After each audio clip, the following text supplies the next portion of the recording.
জায়ান আহমদ আপনি লিখেছেন, নামাজ বা কোনো আমল করার সময় মনের অজান্তে লোক দেখানোর কথা মনে হয়, সাথে সাথে অনুতপ্ত হয়ে এতে কি রিয়া হবে? না, এতে রিয়া হবে না ইনশাআল্লাহ। নিজের ইচ্ছার বাইরে মনের ভিতরে যে আপনার চিন্তা আসে, এই চিন্তার কারণে মানুষ গুনাহগার হবে না, এটা শয়তান সৃষ্টি করে। এবং এটা আসার সঙ্গে সঙ্গে মানুষ যখন অনুতপ্ত হয়, লজ্জিত হয়, নিজেকে ভৎসনা করে এবং তওবা করে ফিরে আসেন, আশা করে যে আল্লাহ রাব্বুল আলামিন তাকে ক্ষমা করবেন।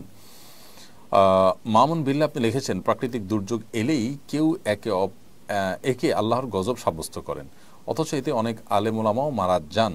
আসলেই কি এসব আল্লাহর গজব? আমরা এর আগে বিভিন্ন সময় বলেছি যে প্রাকৃতিক দুর্যোগ মানেই আল্লাহর গজব মনে করাটা, এটা আমাদের জ্ঞানের স্বল্পতার কারণে আমরা করে থাকি। মূলত প্রাকৃতিক দুর্যোগ এটি কখনো কখনো আল্লাহ তাআলার তরফ থেকে বান্দার জন্য পরীক্ষা হিসাবে থাকে, কখনো কখনো এটি আল্লাহ তাআলা দিয়ে থাকেন বান্দার সবর এবং মর্যাদার মাধ্যমে তার মর্যাদা বৃদ্ধি করবার জন্য, আবার কখনো কখনো মানুষের কৃতকর্মের ফসল স্বরূপ দিয়ে থাকেন। অতএব এটাকে সর্বাবস্থায় আপনার গণহারে আল্লাহ তাআলার পক্ষ থেকে আযাব বা গজব হিসাবে আখ্যায়িত করা, এটা মোটেই দায়িত্বশীলতার পরিচয় নয়।